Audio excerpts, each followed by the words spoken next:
बिस्मिल्लाहिर्रहमानिर्रहीम। शुरू अल्लाह के नाम से जो बड़ा मेहरबान और नहायत रहम करने वाला है।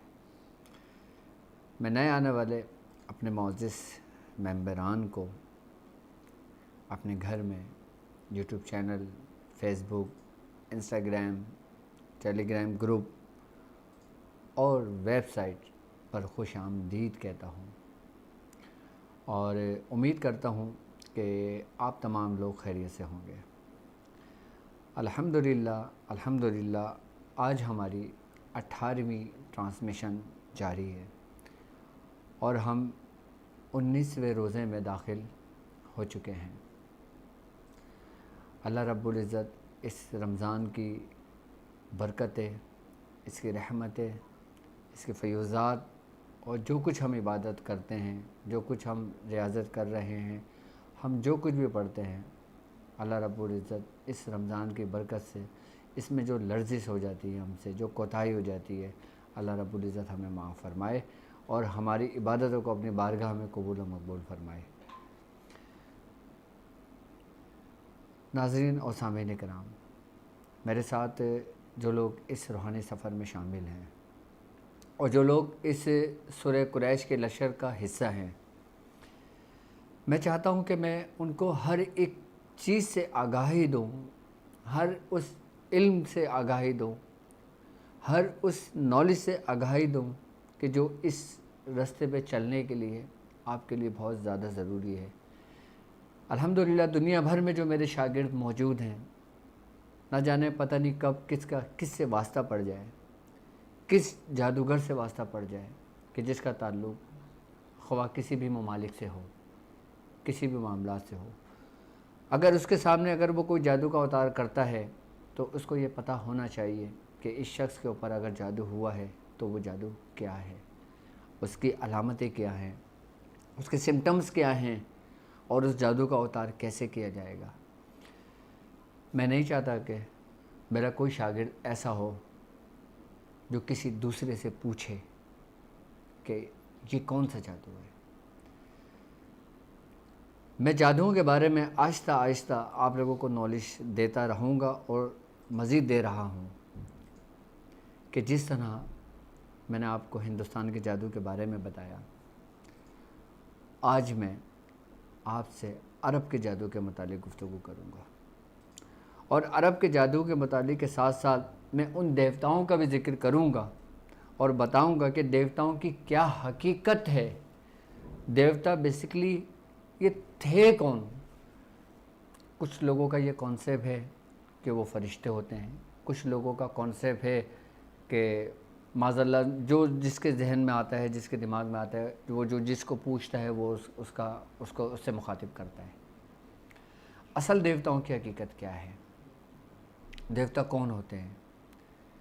अगर मैं देवताओं की बात करता हूँ तो अहले अरब में दौरे जहालियत से पहले, यानी कि दौरे जहालियत की अगर मैं बात करता हूँ, दौरे जहालियत उस दौर को कहा जाता है कि जो सरकार दो आलम सल्लल्लाहु अलैहि वसल्लम की पैदाइश से पहले का जो वक्त था, क्योंकि वो वक्त था कि पूरी दुनिया अंधेरे में डूबी हुई थी, जहालत में डूबी हुई थी, रोशनी की कोई किरण नहीं थी, इसलिए उसको दौरे जहालियत कहा जाता है।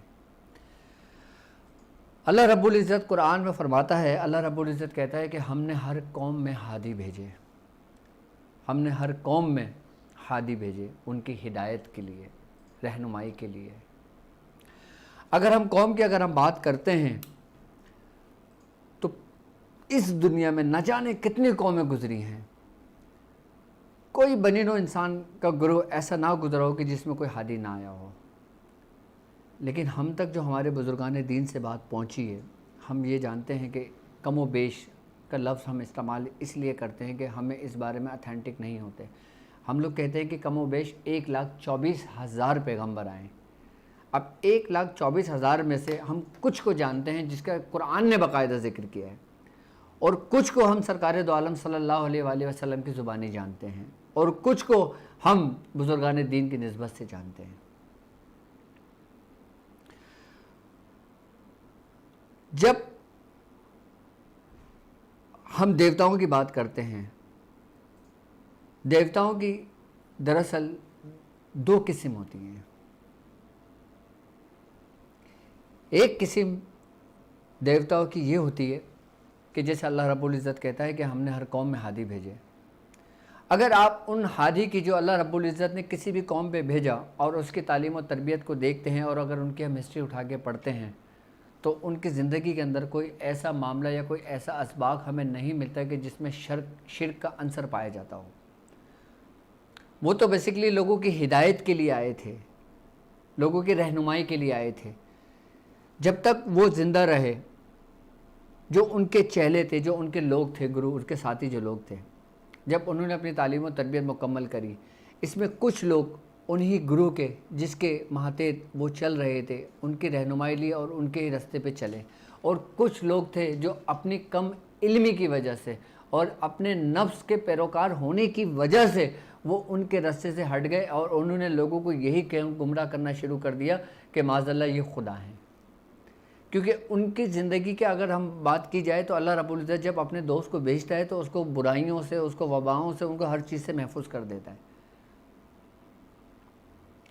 उनकी ज़िंदगी एक बेहतरीन तौर पर वो अपनी ज़िंदगी को गुजारते हैं। जब लोग उनकी सोबत को देखते हैं तो वो उनको नेक और पारसा जानते हैं, नेक और पारसा होते हैं वो।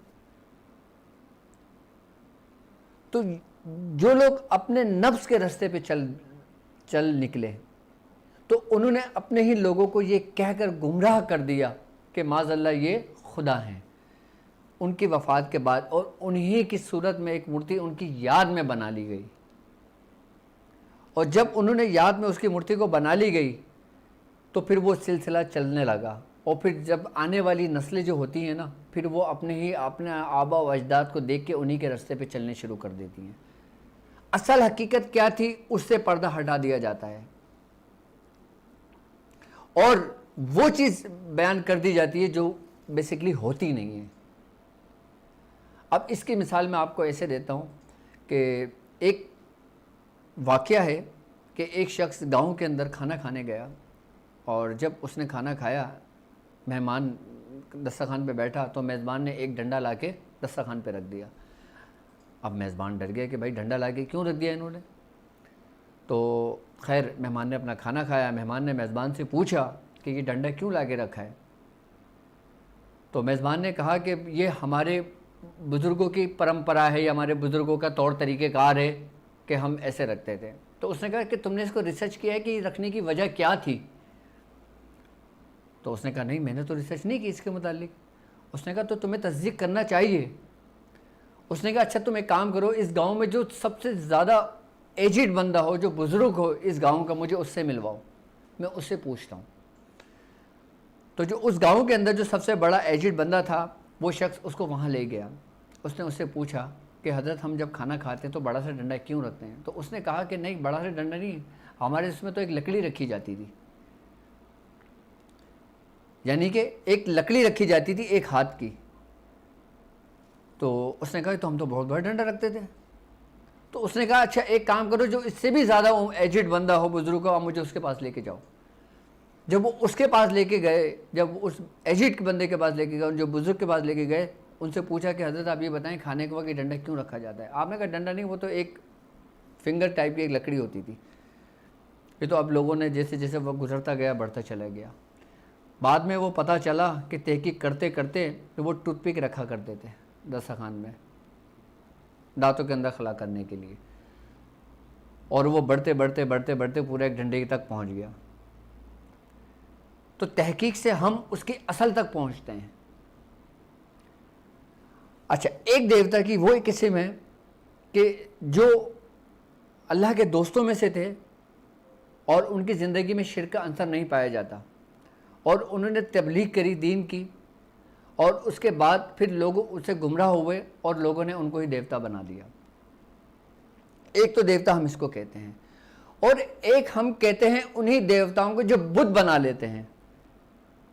कि जैसे अगर मैं अरब के देवता की अगर मैं बात करता हूं तो आपको तारीख अगर आपने अरब की पढ़ी हो तो आपको याद होगा कि कोहे सफ़ा और मरवा के नज़दीक एक मर्द और एक औरत का बुत था बाकायदा तौर पे।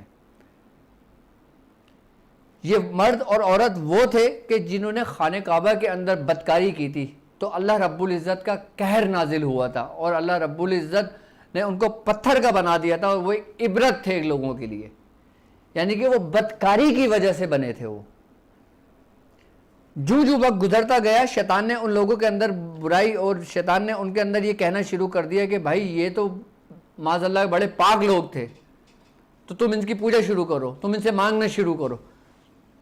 तो लोग बिना तहकीक के उस रास्ते पे चल पड़े और लोगों ने उनको पूजना शुरू कर दिया, और जब उनको पूजना शुरू कर दिया तो शैतान ही इनका माविन और मददगार हो गया। तो शैतान ने ही इनकी मदद करने शुरू कर दी और ये समझ लगी कि ये वाकई ये देवता हैं। तो फिर उस पर चढ़ावे चढ़ाने शुरू कर दिए, उस पर बल्लियाँ देना शुरू कर दी, उस पर भी कवारी लड़कियों को ला के उसमें बाकायदा तौर पे उसका खून दिया जाता था, ये देवताओं को खुश करने के लिए, यानी कि शैतानों को खुश करने के लिए।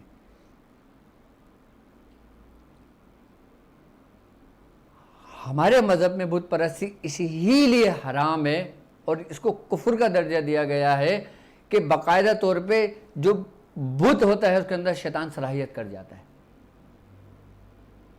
ये थी देवताओं की हकीकत। और हम लोग किस रास्ते पे निकल पड़े, लोग किस रास्ते पे चल पड़े। ये इंसान ही थे कि जिनको लोगों ने पूछना शुरू कर दिया। अगर आप तहकीक करें तो आप अपनी असल तक पहुंच जाएंगे कि इंसान जिसकी पूजा करता है या जिसको पूछता है या जिससे मांगता है, जिससे वो करता है, अगर उसकी हकीकत तक जाते हैं तो आप उसकी ज़िंदगी का तज्ज़िया कर लें। अरब के अंदर भी बाकायदा तौर पे देवताओं की एक बहुत बड़ी एक ये कह लें कि देवताओं की एक बड़ा वो रहा है कि अरब के अंदर जो लोग ज़्यादातर गुमराह हुए। यहाँ तक कि अगर मैं खाने काबा की अगर बात करता हूँ ना, तो सरकार दो आलम सल्लल्लाहु अलैहि वसल्लम से पहले खाने काबा के अंदर तक बुत रखे हुए थे। 360 बुत थे। वो 360 बुत किसके थे? जैसे लात, मनाफ, उज़्ज़ा, ये सारे बुत थे उसके अंदर वहाँ रखे हुए थे। जो सरकार दो आलम सल्लल्लाहु अलैहि वसल्लम ने बाकायदा तौर पे जब कुरान की आयत पढ़ते जाते कि वकुल जा हक वज़ाहक कल बातिल, आप तोड़ते जाते थे कि और कहो हक आया, बातिल बेशक मिट गया, और बातिल मिट ही जाने वाला है। अगर मैं बुत परस्ती ही की अगर मैं बात करता हूं और अगर मैं अरब की बात करता हूं, अरब के देवताओं की बात करता हूं,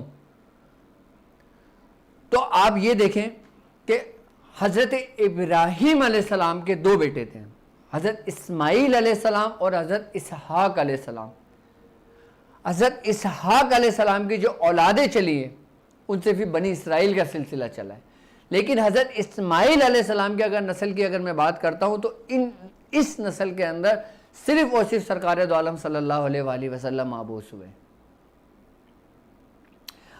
अरब का सिलसिला हज़रत इस्माईल अलैहिस्सलाम से चला और हज़रत इस्माईल अलैहिस्सलाम और से लेकर सरकार दो आलम सल्लल्लाहु अलैहि वसल्लम तक आपके दरमियान जो आपके आबाओ अजदाद का जो सिलसिला रहा है, ये तमाम के तमाम जो थे ना, ये दीन इब्राहिम पे थे।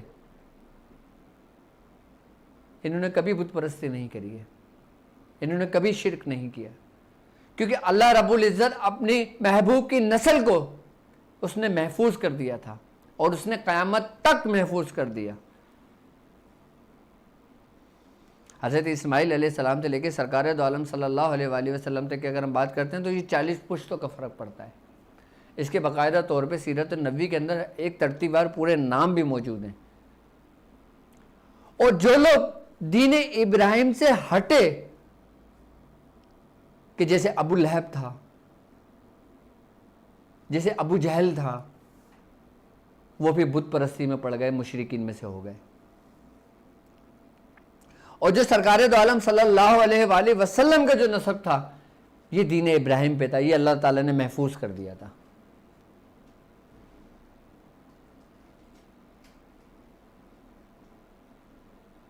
जो लोग इस रास्ते से हटे वो नेस्तो नाबूद हो गए। क्योंकि शरीयत मुहम्मदी तो सरकार दो आलम सल्लल्लाहु अलैहि वसल्लम से चली है ना, उसके बाद ये भी सिलसिला चला है। अगर अब मैं अरब के जादू की अगर मैं बात करता हूँ, मैं समझता हूँ देवी देवताओं की हकीकत समझ में आ गई होगी आपके कि देवता किसे कौन होते हैं, बेसिकली कौन थे और कैसे थे और इसकी हकीकत क्या थी।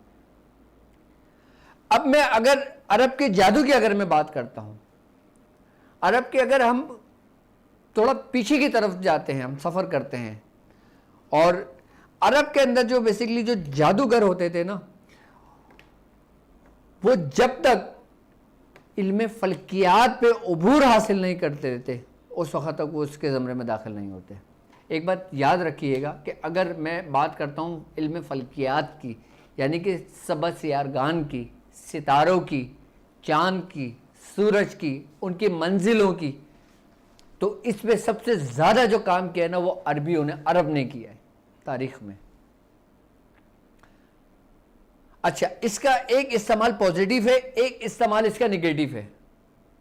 अच्छा, जिन लोगों ने बाकायदा तौर पे इनसे भी रूहानियत का सफ़र चला है, रूहानियत का सफ़र तय किया है, क्योंकि हर रस्ते के अंदर एक पॉजिटिव है और एक निगेटिव है।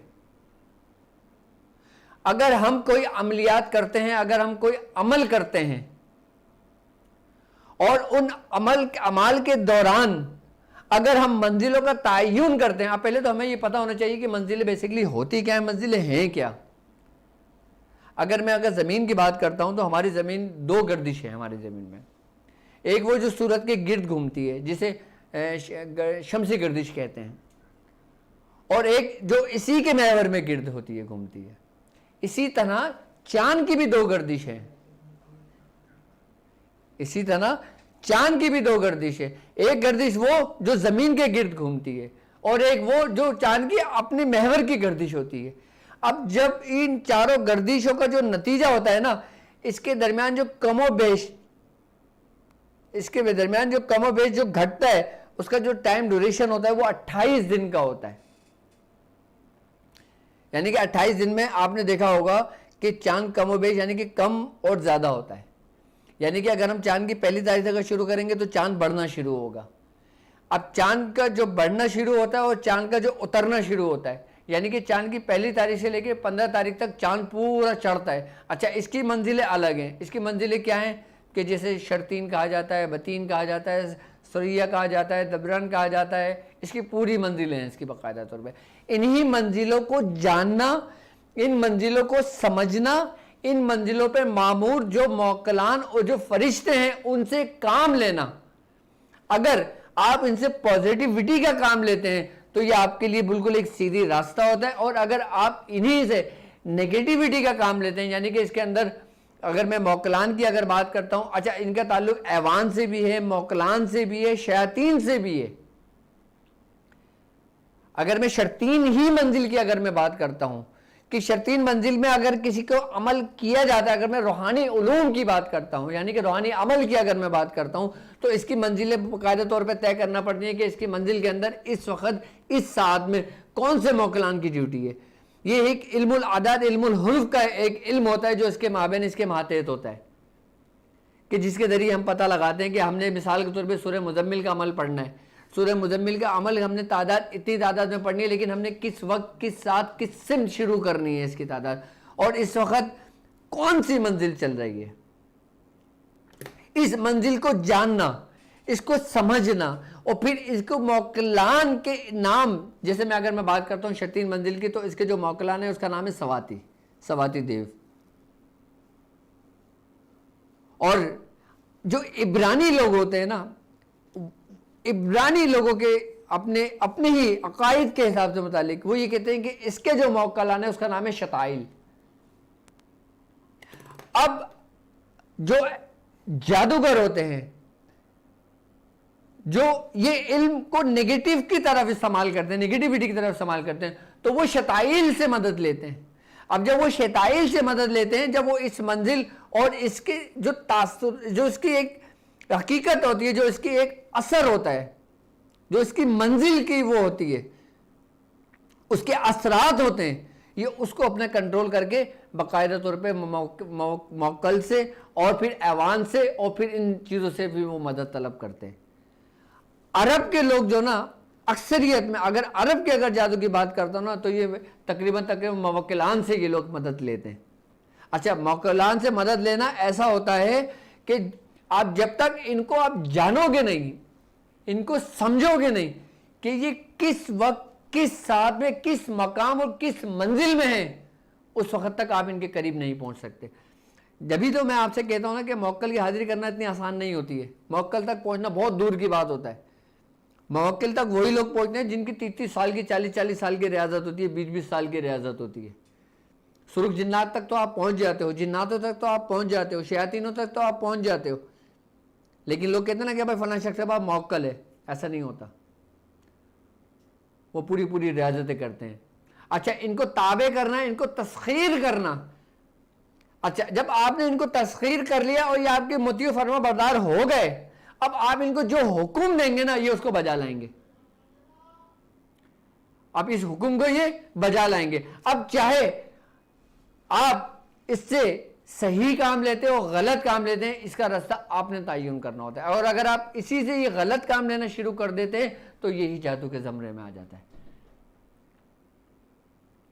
और ये जादू की इंतहाई किस्म होती है, यहां तक कि अगर अरब का जो जादू होता है और अगर ये किसी शख्स के ऊपर मुसल्लत किया जाता है तो बाकायदा तौर पे अरबी जो जादूगर होते हैं वो पहले जिस शख्स के ऊपर किया जाता है उसका पूरा बायोडाटा निकालते हैं। उसका नाम, माँ का नाम, उसकी पैदाइश, उसका ये, आप माँ का नाम, आप सिर्फ वो नाम और माँ का नाम उसको बताएंगे, वो आपकी डेट ऑफ बर्थ, तारीख पैदाइश, साथ सम सब कुछ आपको निकाल के बता देगा अपने इसी इल्म के जरिए।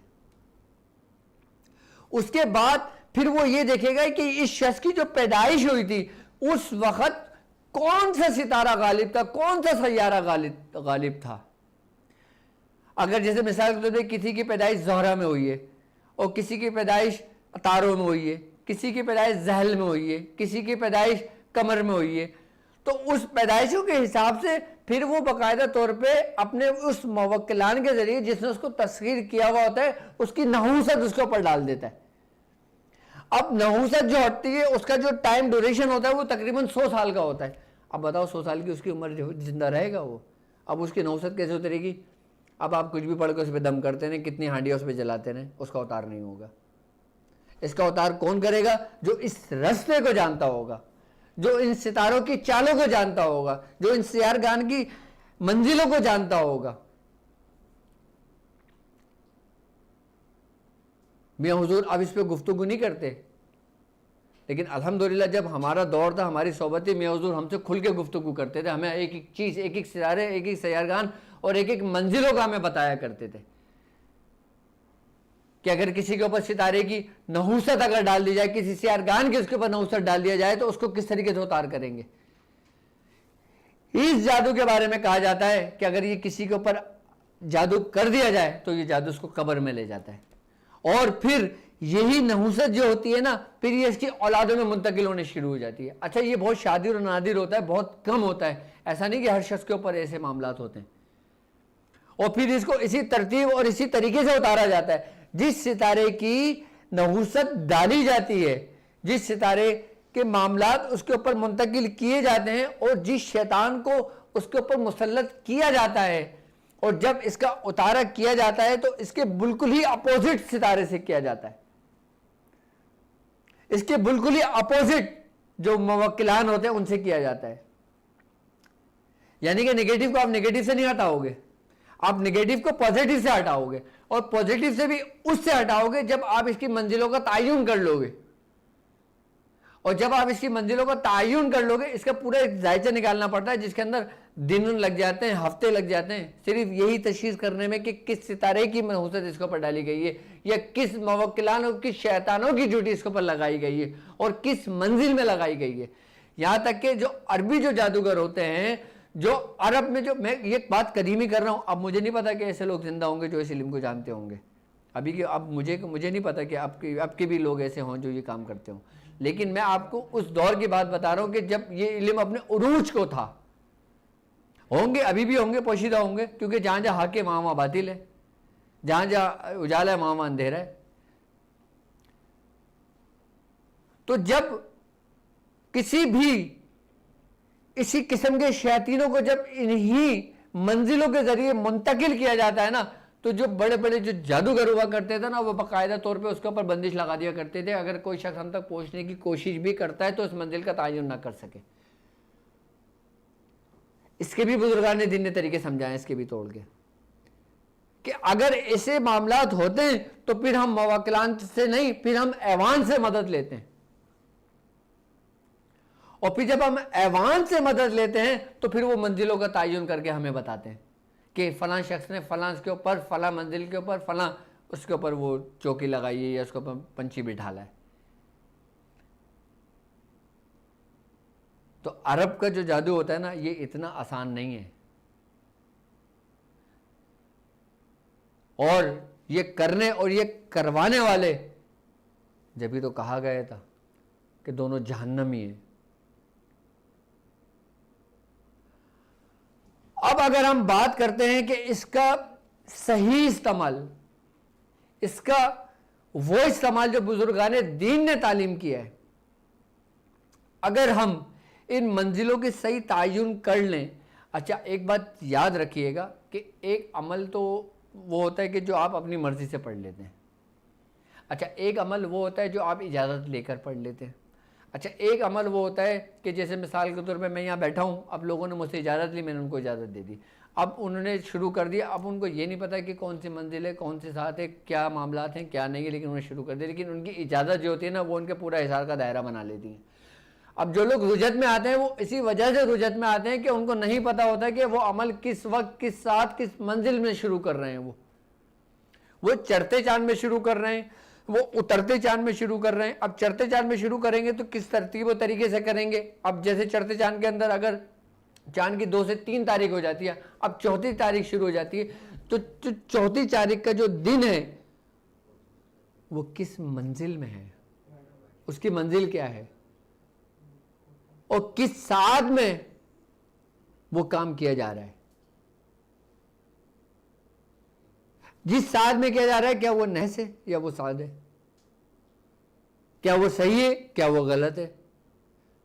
अच्छा, अगर कोई शख्स मिसाल के तौर पे कोई अमल करता है, अगर कोई उस्ताद, कोई पीरो मुर्शिद जब किसी को बिठालते हैं ना, तो जब किसी को पूरे लवाजमात के साथ बताते हैं कि आपने फ़लाँ दिन शुरू करना है, फ़लाँ तारीख से शुरू करना है, फ़लाँ वक्त से शुरू करना है, और आपने इन इन चीज़ों की लवाजमात अपने पास रखना है, आपने इन इन चीज़ों का इस्तेमाल करना है, आपने इन बखूरात का इस्तेमाल करना है, आपने इससे मुँह करके बैठना है, और जब इस सिम आपने आग जलाना है, इस सिम आपकी पुश्त होनी चाहिए, आपका मुंह इस तरफ होना चाहिए, और फिर जब आप बैठेंगे तो आपकी बैठने की जो निशिस्त है ना, वो किस तरह होना चाहिए। दोनों जानू होना चाहिए, आलती पालती मार के बैठना चाहिए, उकड़ू बैठना चाहिए, खड़े होके पढ़ना चाहिए, बैठ के पढ़ना चाहिए, पाँव फैला के पढ़ना चाहिए।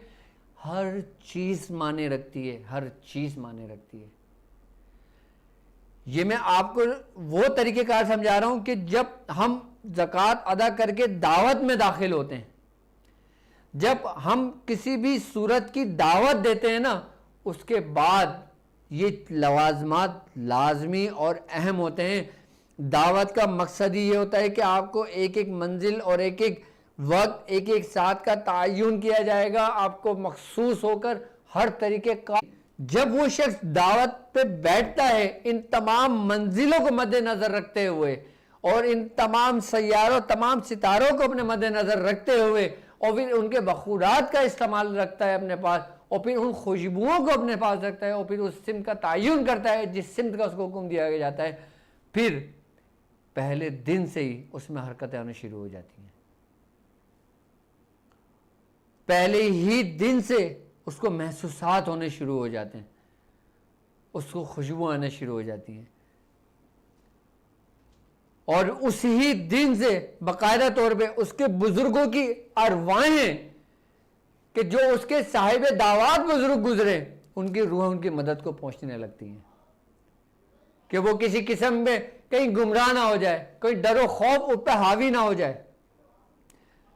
फिर वही इजाज़तें, फिर वही अरवाहें, उसकी तालीम और तरबियत, और वही मुर्शिद, वही शेख कि जिसने तुम्हें हर एक एक चीज़ का तरीक़ेकार समझाया होता है, फिर वो तुम्हें उस तरीके से निकालता है। फिर जब दावत के अंदर जब मोकलान की हाजिरी होती है ना, तो ये फिर हाजिरी एक दफ़ा होती है, फिर ये आपकी नस्लों में कायम रहती है। कहते हैं ना कि इंसान अपने बड़ों की कमाई खाता है।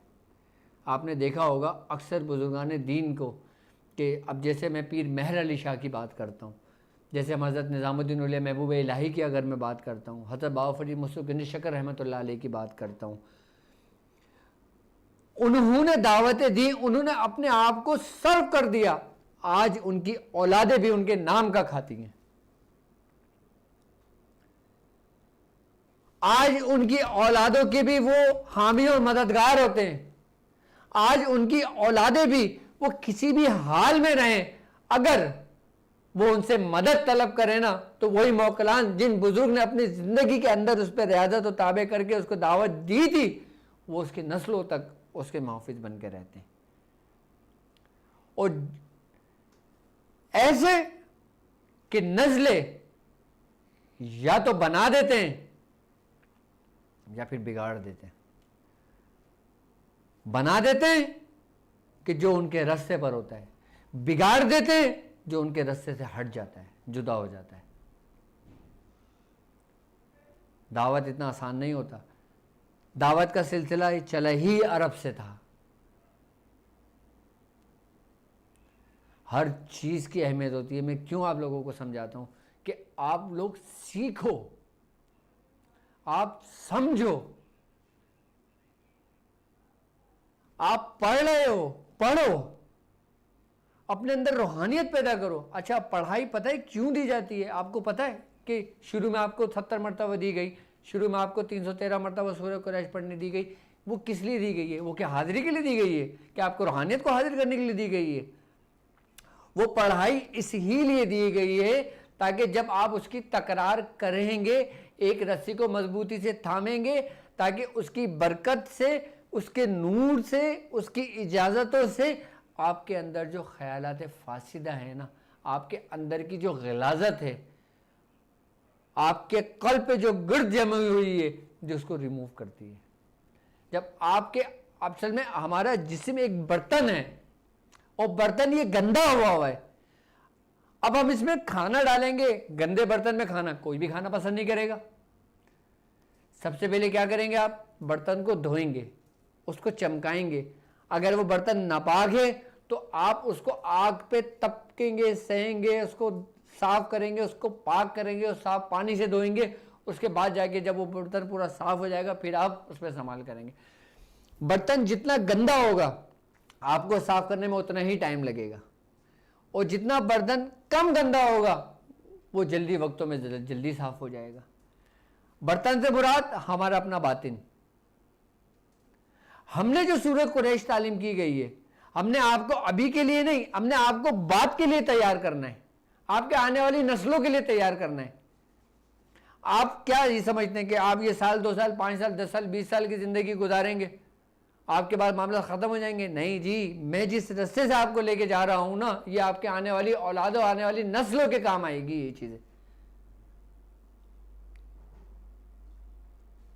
जब ये बर्तन आप साफ कर लेंगे ना, उसके बाद साफ करने के बाद फिर एक कैफियत जब हमारे अंदर पैदा होती है, फिर जब हम मंजिल की तरफ आगे बढ़ते हैं, फिर उसके बाद जो हमारा वक्त गुजरता जाता है, जो हमारा वक्त गुजरता जाता है, फिर उसके बाद फिर ज़कात दी जाती है। अच्छा जी, जब ज़कात दी जाती है ना, फिर उसके कल्ब को बाकायदा तौर पे मजबूत किया जाता है, क्योंकि हर कल्ब इसकी रूहानियत को बर्दाश्त नहीं कर पाता। ऐसा नहीं होता कि आपने दावत शुरू में ही दे दिया आके, और जो लोग शुरू में दावत देते हैं, बैठ जाते हैं ना, वो पागल हो जाते हैं, उनका जहन भटक जाता है, खौफ उनके ऊपर हावी आ जाता है, फिर वो बहकी बहकी बातें करने लगते हैं, फिर वो जो उनके मुंह में आता है वो बोलने शुरू कर देते हैं। कभी उनको कुछ नज़र आ रहा होता है, कभी उनको कुछ नज़र आ रहा होता है। उसकी वजह यही होती है कि उनका जो दिमाग की कैपेसिटी होती है ना, वो एक्स्ट्रा ऑर्डिनरी बढ़ जाती है। और हम जो जिस तरतीब और जिस तरीके से लेके चल रहे हैं ना, ये स्टेप बाय स्टेप पॉइंट से लेके चल रहे हैं हम।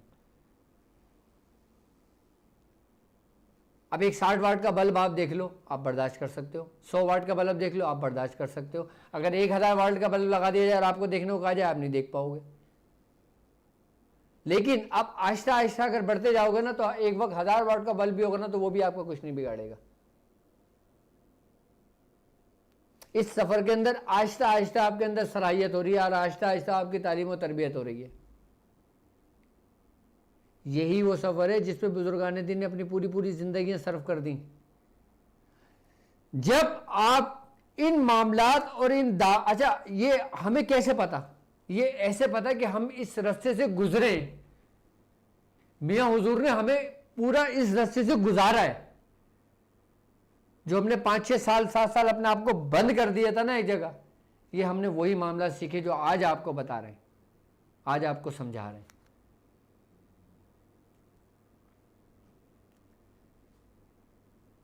जब आप ज़कात के बाद जब आप दावत की तरफ जाएंगे ना, फिर आपको पता चलेगा कि इल्म किसे कहते हैं, इल्म होता क्या है। सिर्फ जिन्नात को हाजिर करने का नाम इल्म नहीं है, किसी शयातीन को कैद करने का नाम इल्म नहीं है, या किसी की बीवी रूठ के मैके चली गई हो, आपने उसको बुला लिया, ये इल्म नहीं है। ये तो शुगल हैं सब। ये तो फिर लोग आपके पास आएंगे, आप जो कहेंगे वो हो जाएगा, आपको पढ़ने की भी ज़रूरत नहीं पड़ेगी। इल्म वो है जो बुजुर्गान दीन के सीने का राज है।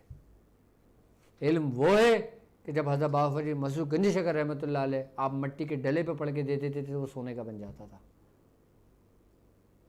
इल्म वो है कि जो निज़ामुद्दीन औलिया महबूब इलाही जब किसी के ऊपर तवज्जो मुंतकिला करते थे तो उसकी सारी मंजिलें तय हो जाती थी।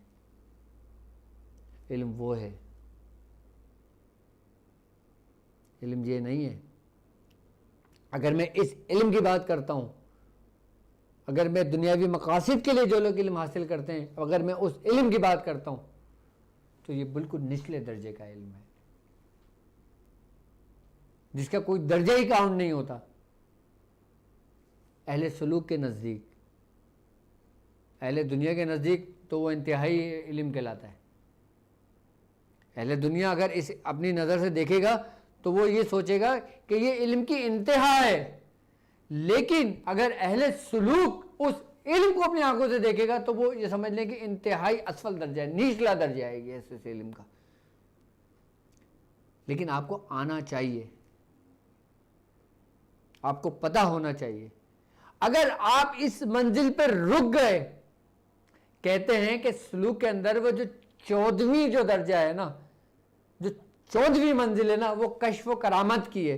कि कश्फ व करामत के इंसान के ऊपर खुलते हैं ना इसके इसरार और राज, तो जो लोग इस मंजिल में ठहर जाते हैं, इस कश्फ व करामत में लग जाते हैं, फिर वो वहीं के होकर रह जाते हैं, फिर वो आगे नहीं बढ़ते। और जो लोग इस मंजिल पे कनात नहीं करते, आगे की तरफ सफर तय करते हैं अपना, तो फिर वो कोई मकाम हू का सफ़र करता है, कोई मकाम समदियत का सफ़र करता है, कोई मकाम अहदियत का सफ़र करता है, कोई मकाम मुहम्मदी का सफ़र करता है, कोई सुल्तानुल अस्कार का सफ़र करता है। और जो इसमें ठहर जाते हैं उनकी मंजिल वहीं स्टॉप कर दी जाती है।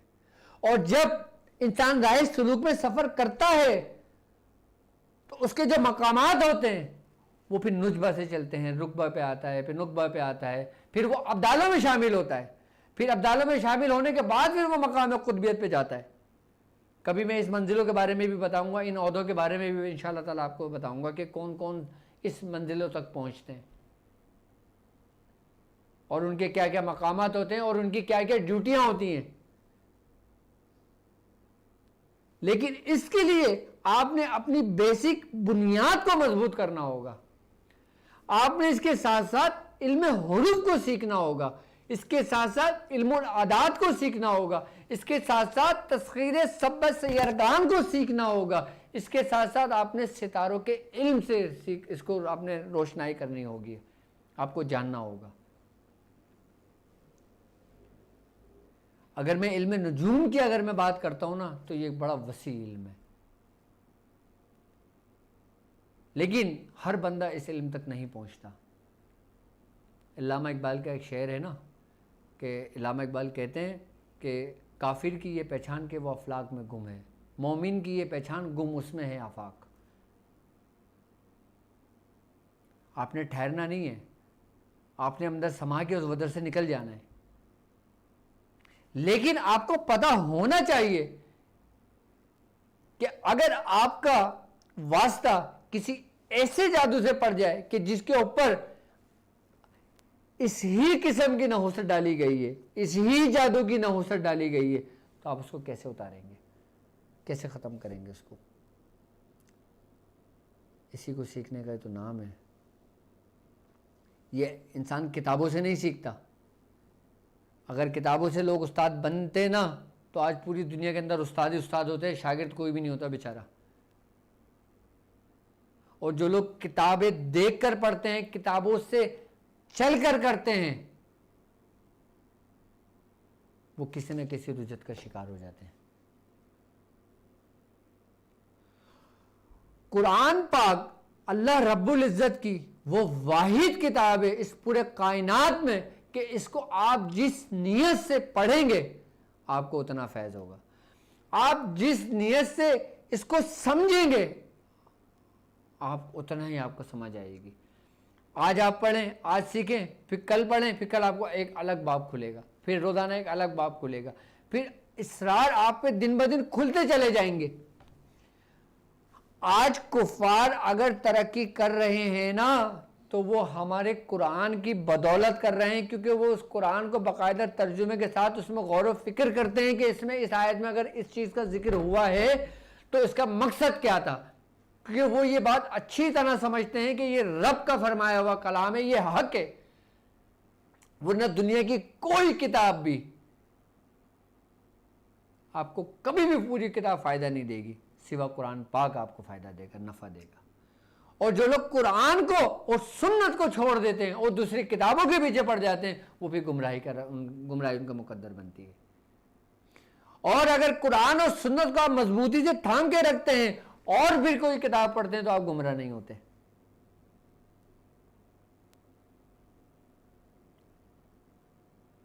कुरान ने बाकायदा तौर पे फल्कियात के बारे में पूरी पूरी सूरतें उतारी हैं, पूरे पूरे तफसील अल्लाह रब्बुल इज़्ज़त ने बयान किए, चांद को, सूरज को, सितारों को, हर चीज़ को बयान किया। और जिस चीज़ को कुरान ने बयान किया है वो हक है, और जिसको कुरान ने बाकायदा तौर पे जिक्र किया है, उसकी कसम खा के जिक्र किया है, तो इसका मतलब यह कि उसकी अहमियत है। उसकी अहमियत क्या है आप उसको समझोगे तो आपको पता चलेगा।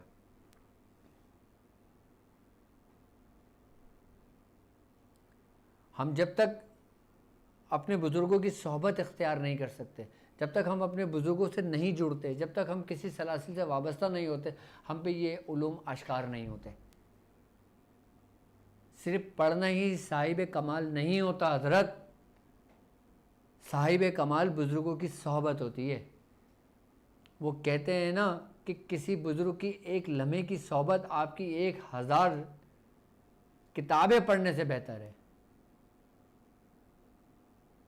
आपकी हज़ारों साल ऐसी इबादत जिसमें रियाकारी हो, उससे बेहतर है कि आप किसी बुज़ुर्ग की सोहबत ले लें, किसी बुज़ुर्ग के आप सोहबत इख्तियार कर लें, किसी सिलसिले से जुड़ जाएं। जब आप किसी सिलसिले से जुड़ जाते हैं ना, तो ऑटोमेटिकली आपको फैज़ होना शुरू हो जाता है। सिलसिले से जुड़ने से मतलब ये होता है कि जैसे आपने सिलसिले से बैत लिया, आप सिलसिले से जुड़े, सिलसिला आपके अंदर जब हुआ, तो यानी कि एक पिलक आपके अंदर लग गया कि जिसने आपके अंदर एक तहरीक, एक करंट पैदा कर दिया, जिससे आपका मन रोशन हो गया। सिलसिला बेसिकली बिजली घर है। अब लोगों के घरों के अंदर जो बिजली आती है वो डायरेक्ट बिजली घर से नहीं आती, वो पहले डाइवर्ट होकर पैम्पटी तक आती है, फिर पैम्पटी से तारों तक, फिर तारों से फिर वो घरों तक मुंतकिल होती है। और घरों के अंदर भी एक महदूद वोल्ट मिलता है, जैसे 220 वोल्ट मिल रहे हैं, किसी को 200 वोल्ट मिल रहे हैं, किसी को 180 वोल्ट मिल रहे हैं। और अगर वोल्ट को बढ़ा दिया जाए तो घर में धमाका हो जाएगा, सब कुछ उड़ जाएगा।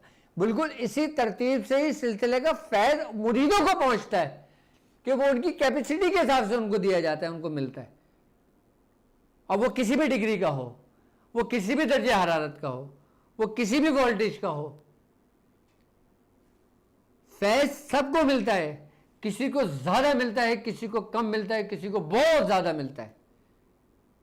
जिसको बहुत ज़्यादा मिलता है उसका यकीन और मोहब्बत मैं पहले रमज़ान से समझा रहा हूँ आपको।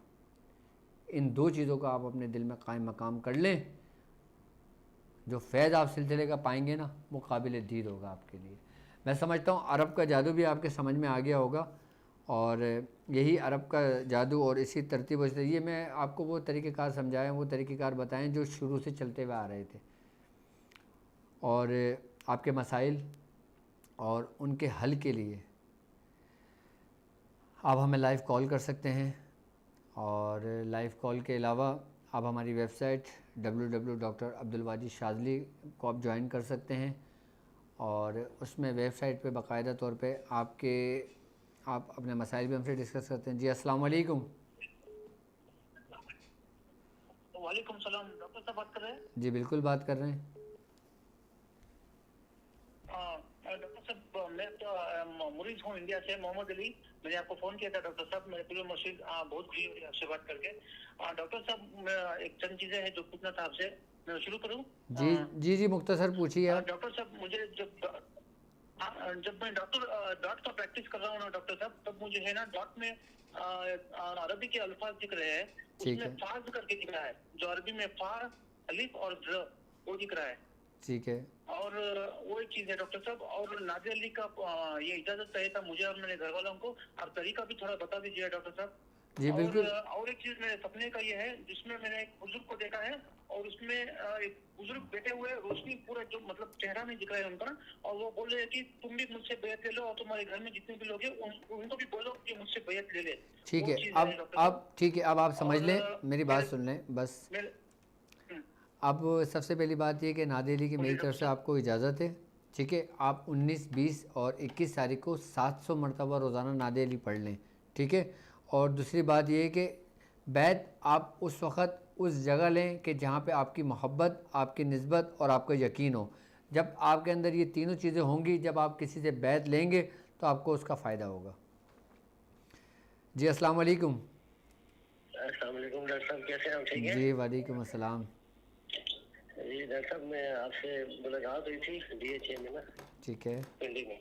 ठीक है, डॉक्टर साहब, मैंने पढ़ाई की थी 40 मिनट में, यहाँ पे हुई थी बिस्मिल्लाहिर्रहमानिर्रहीम में।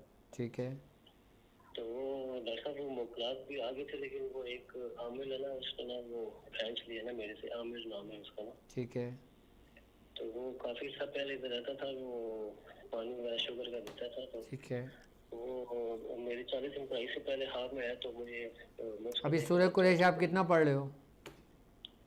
सूरत कुरैश जो है ना, वो अभी तो बिस्मिल्लाह के बाद और अभी नादिर अली कर रहा हूँ। सूरत कुरैश मैं पढ़ रहा था 313। चलो ठीक है, आप 313 मरतबा सूरह कुरैश पढ़ें, बाकी नादे अली भी करते रहें। अल्लाह ताला आपको तरक्की कामयाबी अता फ़रमाए।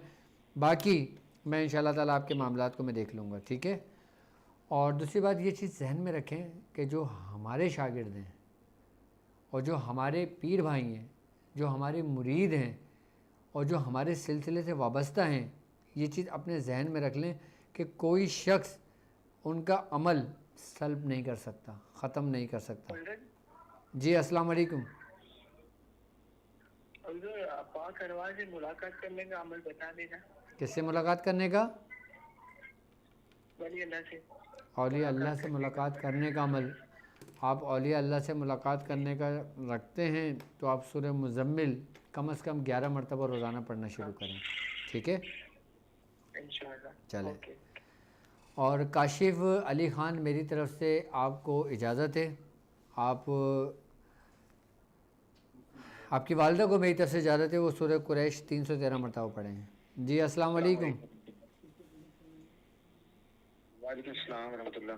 हुजूर, मैं मोहम्मद वसीम बात कर रहा हूँ भागलपुर से। ठीक है, तो मैंने यार एक तो डाउट प्रैक्टिस की जो है वो इजाज़त चाहिए थी आपसे।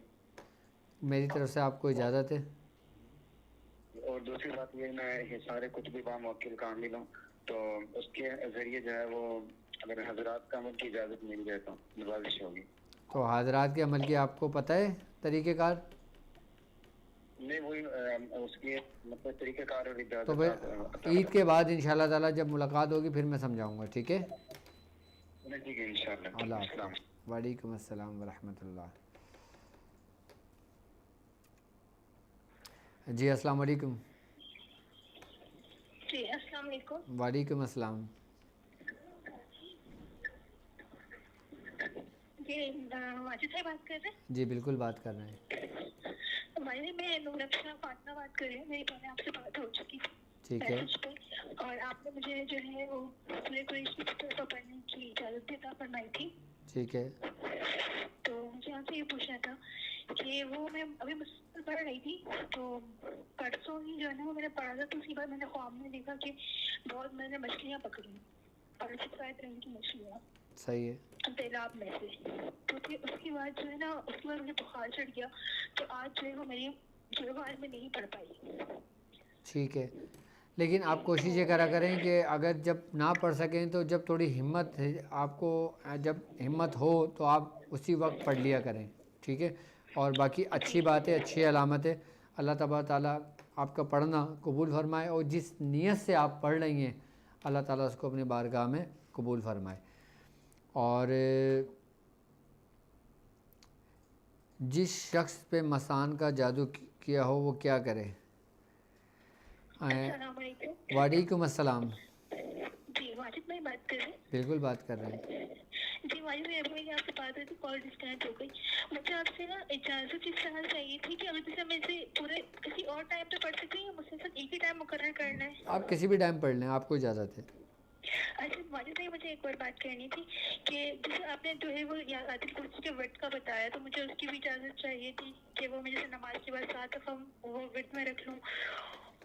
ठीक है, मेरी तरफ से आपको इजाज़त है। अच्छा माजिद भाई एक और रिक्वेस्ट है आपसे। मेरी बहन कि आप दूसरे लोगों को भी बाबर- टाइम दीजिए। जी आप बाबर जान मियाँ हुजूर से मेरी ये दुआ खास उनसे करवाइए। बिल्कुल बिल्कुल, मैं सबके लिए मैं हुजूर से दुआ करवाऊँगा इंशाल्लाह। और शाहीन कौसर, मेरी तरफ से आपको सूरह कुरैश की इजाज़त है, ठीक है। आप 313 मरतबा सूरह कुरैश पढ़ सकती हैं। अस्सलाम वालेकुम। वालेकुम अस्सलाम व रहमतुल्लाह। डॉक्टर साहब इमरान बात कर रहा हूँ रावलपिंडी से। एक हफ्ता पहले आपसे बात हुई थी मेरी। ठीक है।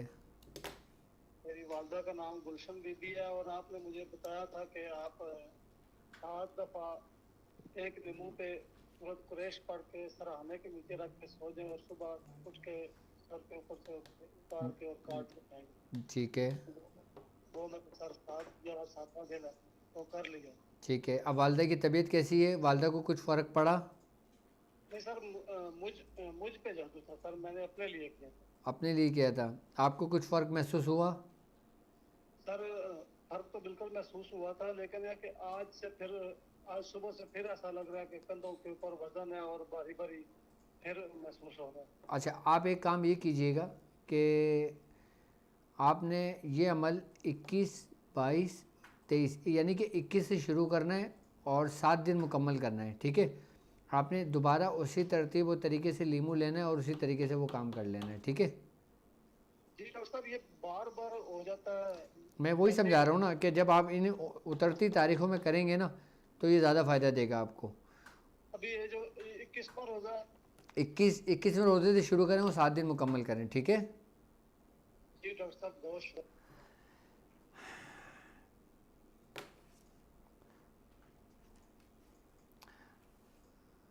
अस्सलाम वालेकुम। जी वालेकुम अस्सलाम। डॉक्टर साहब बात कर रहे हैं? जी बिल्कुल बात कर रहे हैं। डॉक्टर साहब मुझे प्रॉब्लम है कि जब भी मैं सोता हूँ तो मुझे ख्वाब बड़े अजीबोगरीब, यानी कि सोने या कत्लो गारत वाले इस तरह के आते रहते हैं। ठीक है। इसका कोई आप ये बताएं कि आपका जो सराहना है वो जी किबले रुख है, शुमाल की रुख है, जुनूब की रुख है, किस तरफ है? ये मेरा सराहना है जो किबले की तरफ रुकनी है, ये यानी कि हम बैठे ना, यानी कि आपके पैर किस सिम जाते हैं? शिमाल की तरफ। शुमाल की तरफ जाते हैं ना। आप अपना सराहना चेंज कर लें, ठीक है। बाज़ औक़ात ऐसा होता है कि एक बात याद रखिएगा कि अगर आप लोग चाहते हैं ना कि पुरसुकून होकर सोएं तो आप जो अपना सरहाना, अपना सर होता है ना, वो शुमाल की जानिब रखें और पैर अपने जुनूब की जानिब रखें। आप देखें सुकून से सोएंगे आप, और आपको ख्वाब भी अच्छे आएंगे। और जब आप सोने के लिए लेटा करें तो अपने सीने पे हाथ रख के 70 मरतबा या कुद्दूसो पढ़ लिया करें, तो उससे बुरे ख्वाब भी नहीं आएंगे आपको। जी वालेकुम अस्सलाम। जी उस्ताद मोहतरम, आपकी सेहत कैसी, खैरियत से हैं? जी अल्हम्दुलिल्लाह। मैं उस्ताद साहब ये पूछ रहा था, सूरह मुजम्मिल शरीफ का जो आपने खास तरीका बताया था, मैं सूरह कुरैश का लश्कर भी हूँ अल्हम्दुलिल्लाह। माशाअल्लाह। सूरह कुरैश को जारी करने के लिए जी जो आपने बताया था सूरह मुजम्मिल शरीफ का तरीका, और उसको 7 तारीखों में करना था, तो मैं ये 20 रमजान से कर सकता हूँ? और दूसरा ये पूछ रहा था कि लॉकडाउन है तो अभी दरगाह शरीफ में जा नहीं सकता हूँ कब्रिस्तान में, तो क्या ये घर पे मुमकिन है कि मैं इसे कर लूँ अमल को? जी बिल्कुल, आप घर में कर सकते हैं, और मेरी तरफ से आपको इजाज़त है। जी जी जज़ाकल्लाहु ताला।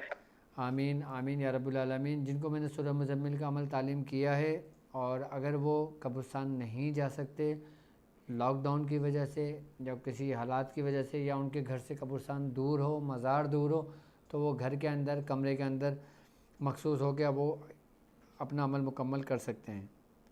हेलो वालेकुम अस्सलाम। डॉक्टर साहब हैदराबाद। जी हेलो।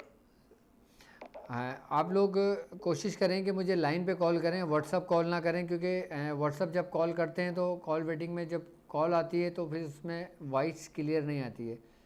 और जब आप लोग कॉल करा करें तो आप लोग पहले जो ना अपने मोबाइल का जो स्पीकर है ना, आप उसको बंद कर दिया करें, और आप कोशिश करें कि मुझे सुने आप उस स्क्रीन पे जिस पे आप मुझे देख रहे हैं, आप मोबाइल से ही ना सुने, उसमें फिर वॉइस में कन्फ्यूजन होती है आपको। जी अस्सलाम वालेकुम। जी अस्सलाम वालेकुम डॉक्टर साहब, मैं लाहौर से बात कर रही हूँ। मैंने आपसे पूछना था कि मैं 313 दफ़ा सूरह कुरैश पढ़ रही हूँ आपकी इजाज़त से, लेकिन बगैर परहेज के पढ़ रही हूँ। ठीक है। और जी, और दूसरी मैंने ये पूछना था कि जब एक माँ पढ़ती है, सूरह कुरैश पढ़ रही है, तो उसके बच्चों को भी फ़ायदा होता है? बिल्कुल फ़ायदा होगा उसके बच्चों को भी, क्योंकि माँ जो कुछ भी पढ़ती है उसका असर उसकी औलादों पर होता है। अच्छा ठीक है। तो ठीक है। ये जो बगैर परहेज के पढ़ी हूँ तो इसका क्या फिर करूँ मैं? नहीं कोई बात नहीं, आप रमज़ान के बाद परहेज़ कर लीजिएगा। रमज़ान में तो वैसे ही वक्त मुख्तसर होता है, और अगर आप रमज़ान में परहेज़ करेंगी तो बेचारे घर वालों को क्या कसूर है। ठीक है। 313 दफ़ा जी बिल्कुल बिल्कुल 313 बार करें। चलें, बहुत शुक्रिया मेरी बहन, अल्लाह हाफिज़।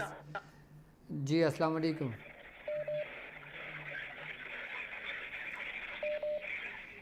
जी अस्सलाम वालेकुम।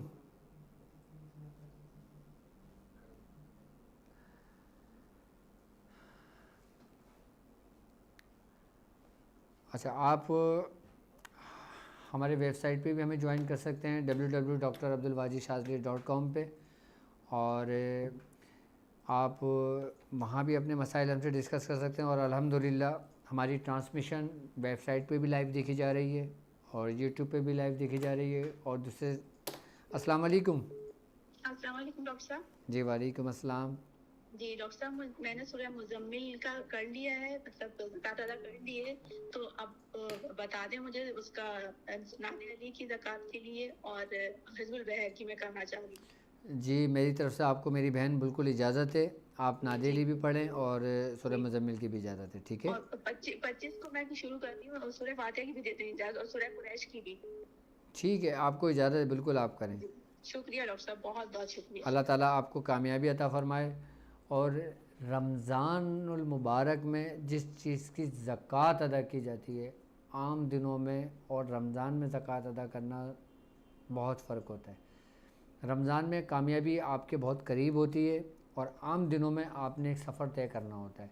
अगर जो लोग रमज़ान के माह मुबारक में ज़कात अदा करना चाहते हैं तो हिम्मत करें, कुछ ही दिन रह गया है, ये रमज़ान भी हमसे रुखसत हो जाएगा।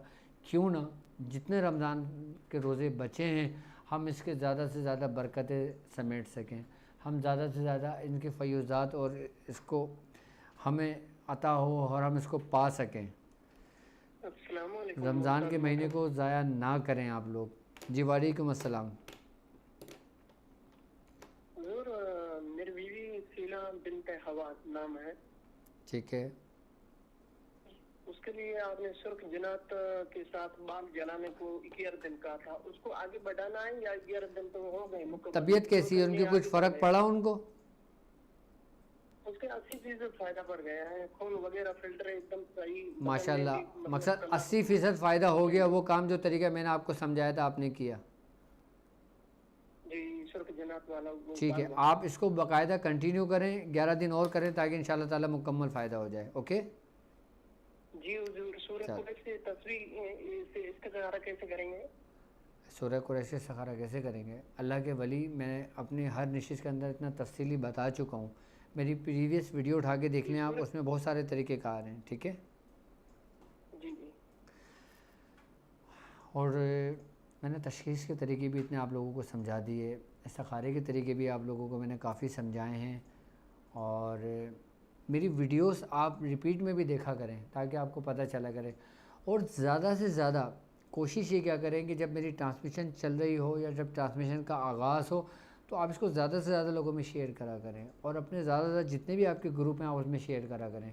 क्योंकि आपका जो शेयर करना है ना, अगर कोई इसमें एक शख्स भी इसको इसकी निस्बत मिलती है इस सिलसिले की, तो उसका फैज़, उसका सवाब भी आपके ज़िम्मे जाता है। आपको पता है, यानी कि 1 से 2 और 2 से 10, 10 से 20, 20 से 100, 200, ये जितने भी लोग बढ़ रहे हैं ना, और जिसके शेयर करने से जो ये निस्बतें बन रही हैं, कायम हो रही हैं, उन सब का सवाब आपके लिए सदका जारिया बनता है। अगर आपने किसी को मेरे वीडियो लिंक शेयर किया और वो वीडियो का लिंक किसी बंदे ने खोला और उसको चेक किया और उसके दिल में आई कि यार ये मैं इसकी ज़कात अदा करूं, और वो उसकी ज़कात अदा करने के लिए बैठता है, वो जितना पढ़ेगा ना उसका सवाब आपको मिलेगा। अब आप इसके सवाब में भी शामिल हो गए, आपकी एक निस्बत भी कायम हो गई, सिर्फ़ और सिर्फ एक शेयर का बटन दबाने से, सिर्फ़ और सिर्फ दूसरे ग्रुपों में ये प्रोग्राम शेयर करने से। क्यों? क्योंकि आप किसी की ज़ात के लिए नहीं कर रहे शेयर, आप किसी की ज़ात के लिए इस पैगाम को नहीं फैला रहे, आप कर रहे हैं सिलसिले की खिदमत, आप कर रहे हैं सिलसिले के लिए, आप कर रहे हैं दीन के लिए, आप कर रहे हैं एक अच्छी नीयत से। आप इसको जितना अपने सोशल नेटवर्क पे आप इसको ज़्यादा से ज़्यादा शेयर करेंगे, उसका सबका सवाब आपको फ़ायदा होगा, और जितने जिसकी निस्बत से लोग इसमें ज्वाइन होते रहेंगे वो सब और सब को इसका फैज़ मिलता रहेगा। जी अस्सलाम वालेकुम। वालेकुम अस्सलाम। वाजिद भाई, मैं लाहौर से बोल रहा हूँ। मेरा एक मसला है कि मैं तकरीबन 30-35 साल का काम करता हूँ, पेंट का काम करता हूँ, गाड़ी का। ठीक है, कामयाबी नहीं होती, और अब तो ये हाल है कि 3 साल से मैं बिल्कुल फारिग हूँ, घर बैठा हूँ। मैं जो भी काम करता हूँ कोई फायदा नहीं होता। ठीक है, आपका नाम क्या है? मेरा मोहम्मद तारिक है। मोहम्मद तारिक। वालदा का नाम? नसरीन। अच्छा, ये बताएं आप सूरह कुरैश पढ़ लें? मैं अनपढ़ को अनपढ़ सकता हूँ, मैं अनपढ़ हूँ। अच्छा, आप एक काम करें, आप या बासित हो या अल्लाह हो। क्या? या वासी को? नहीं नहीं, आप एक काम करें, आपने सिर्फ और सिर्फ ये करना है कि ला इलाहा इल्लल्लाह। ठीक हो गया। क्या? अच्छा ठीक। अच्छा वाजिद भाई, छोटी सी और हाँ। वैसे मैं अक्सर अमूमन मेरे साथ ये होता है, मैं जब कहीं घर पे लेटा हूँ ना, कहीं जगह पे भी, तो पानी के छींटे गिरते हैं मेरे पे। तो अल्लाह के वली, तेज भी होता है। अल्लाह के वली, मैं वही तो कह रहा हूँ ना, आप ना ला इलाहा इल्लल्लाह का जिक्र करना शुरू करें, और कोशिश करें कि इसको चलते फिरते उठते बैठते पढ़ना शुरू करें। इसकी बरकत से इंशाल्लाह आपके मामलात में भी आसानी होगी, और फिर आप कुरान की छोटी छोटी सूरतें जो ना आप उसको हिस्स पढ़ना शुरू करें ताकि वो भी आपको याद होनी शुरू हो जाएँ। अपना ख्याल रखिएगा, इंशाल्लाह ताला अल्लाह पाक अपने बुज़ुर्गों की रस्सी को मजबूती से थामने वाला बनाए। जी अस्सलाम वालेकुम। वालेकुम सलाम, डॉक्टर वाजिद से बात करनी थी। बिल्कुल मेरी बहन आप बात कर रही हैं।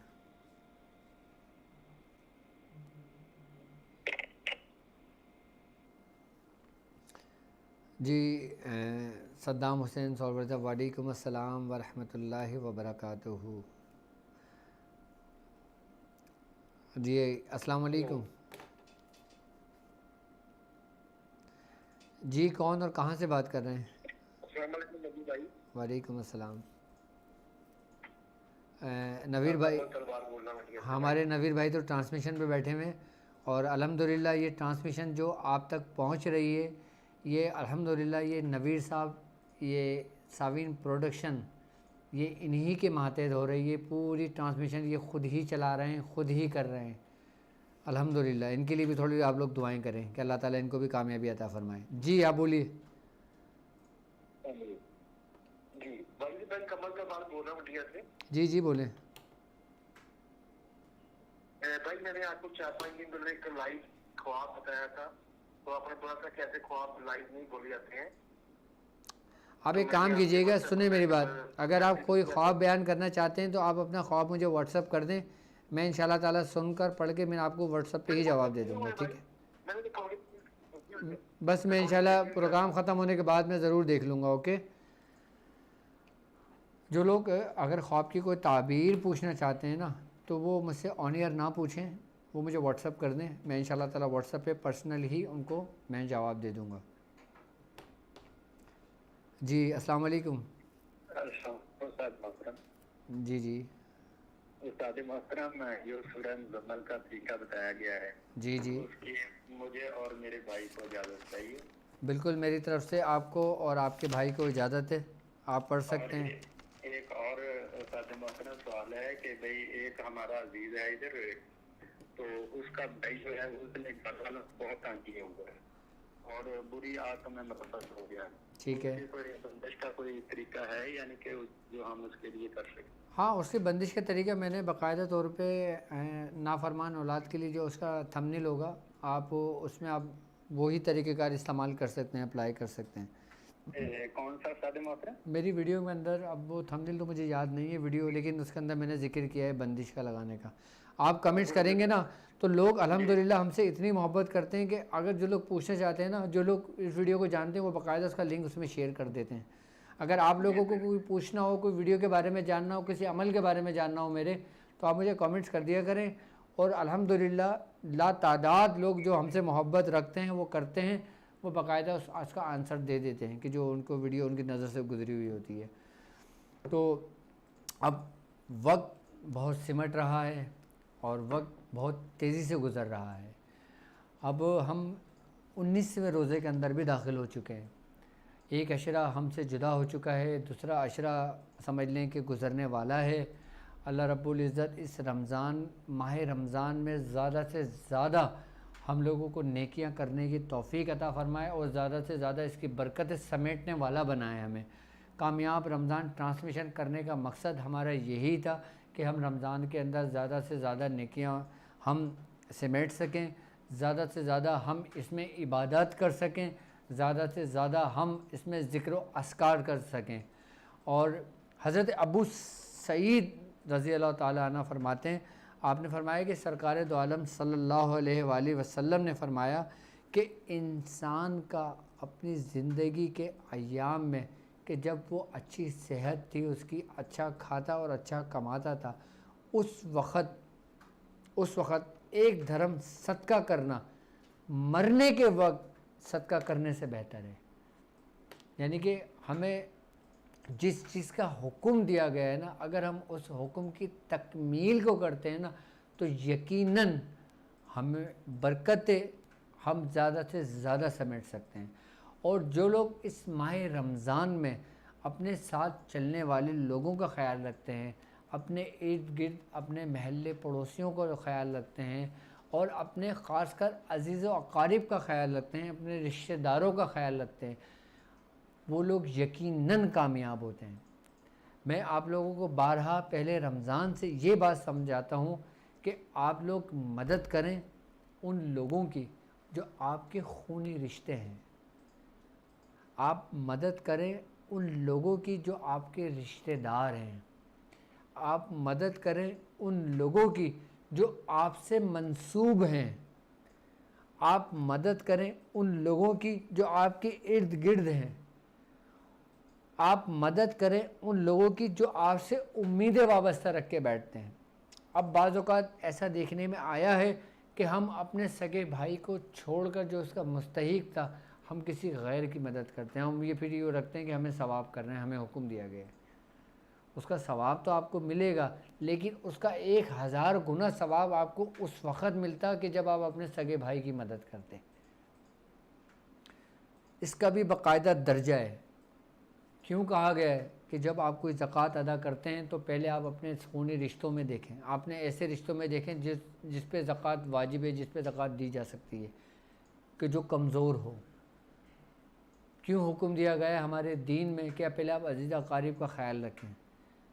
मैं नहीं कहता कि आप किसी भी फॉर्म को दें, आप या किसी भी सोशल नेटवर्क पे दें या किसी भी शख्स को दें, आप पहले अपने इर्द गिर्द के लोगों को देखें, अपने खूनी रिश्तों में देखें जो उसके मुस्तहिक हैं, और फिर अपने अज़ीज़ अकारीब में देखें, और फिर अज़ीज़ अकारीब में देखने के बाद फिर जब कोई ना मिले आपको, फिर आप महफूज और मज़बूत हाथों में मज़बूत नेटवर्क में दें, ताकि जिस नीयत और जिस मकासद के लिए आप देते हैं वो उसी चीज़ों में इस्तेमाल की जाए।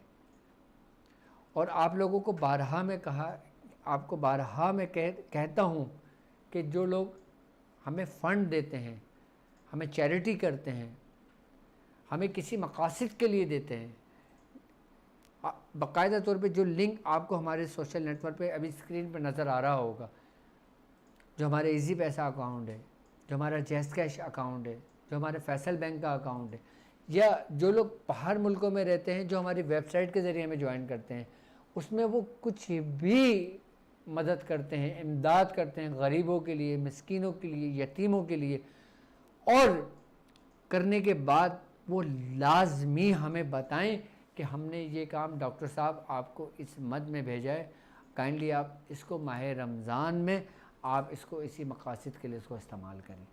जो आपका ये नेटवर्क है आप लाजमी हमें बताया करें। बारहा मैं आप लोगों से एक बात करता हूँ, और अल्हम्दुलिल्लाह बहुत जल्द ही हमारी उन क्लासेस का आगाज़ होने वाला है इंशाअल्लाह ताला। जो हमारे लेवल्स हैं, जो हमारी मख्फी क्लासेस हैं, और ये वो क्लासेस हैं जो हमारी सिर्फ़ और सिर्फ www.drabdulwajidshazili.com पर होंगी। इसके अलावा वो किसी नेटवर्क पर नहीं होंगी, ना तो यूट्यूब पर होंगी, ना फेसबुक पर होंगी, ना टेलीग्राम चैनल पर होंगी, ना किसी और चैनल पर होंगी। वो सिर्फ़ और सिर्फ drabdulwajidshazili.com पर होंगी। और जो लोग हमारी इस क्लास का हिस्सा बनना चाहते हैं, अब मखसूस ही नशिस्तें रह गई हैं, क्योंकि मैंने एक टारगेट रखा हुआ है कि जब मेरे इतने स्टूडेंट्स हो जाएंगे तो मैं एडमिशन क्लोज़ कर दूँगा। क्योंकि जाहिर सी बात है लोग तो बहुत कोशिश कर रहे हैं और लोगों ने काफ़ी तादाद में इसको ज्वाइन भी किया हुआ है, कि मैं चाहता हूं कि मैं मेरी एक टारगेट है कि इतने स्टूडेंट्स मेरे पास हो जाएंगे तो मैं इनको प्रॉपर टाइम दे सकूंगा। अब जब मैं देखूंगा कि मेरी ज़रूरत से ज़्यादा मेरे स्टूडेंट्स बढ़ रहे हैं तो फिर मुझे मजबूरन उसको स्टॉप करना पड़ेगा। जितने स्टूडेंट्स मेरे पास आ चुके हैं, जितने स्टूडेंट्स इनरोल कर चुके हैं, उनको बाकायदा तौर पे ईमेल भी पहुंच चुकी है। अच्छा, ये क्लासेस हमारी बाकायदा तौर पे अल्हम्दुलिल्लाह हम एक यूनिवर्सिटी लेवल पर ये काम कर रहे हैं। हम कोई लोकल काम नहीं कर रहे।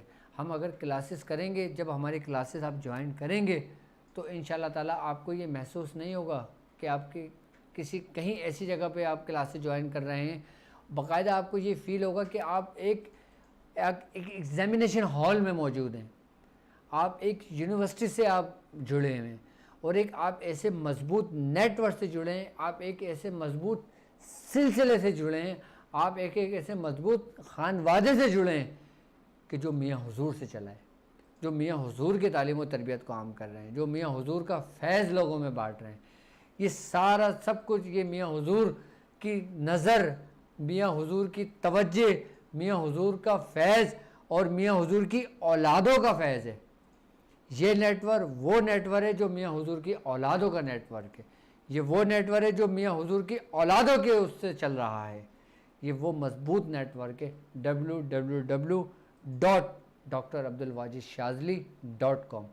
आप इसमें बहुत कुछ सीखेंगे। आप इसमें सीखेंगे ताक हीलिंग, आप इसमें सीखेंगे रूहानियत, आप इसमें सीखेंगे हर वो तरीक़ेकार जिसके बारे में मैं तफसीलन वक्तन फ़वक्तन आप लोगों पे ज़ाहिर करता रहता हूँ, आप लोगों को बताता रहता हूँ। जो कुछ इल्म मैंने अपने बुज़ुर्गों से सीखा, जो कुछ तरीक़ेकार मैंने अपने बुज़ुर्गों से सीखे, इंशाअल्लाह ताला ये तमाम इल्म इसी ही क्लास का हिस्सा बनेंगे। अब मुझे इजाज़त दीजिए इस बात पे कि आप अपना बहुत ख़याल रखेंगे। अस्सलामु अलैकुम व रहमतुल्लाहि व बरकातुहू।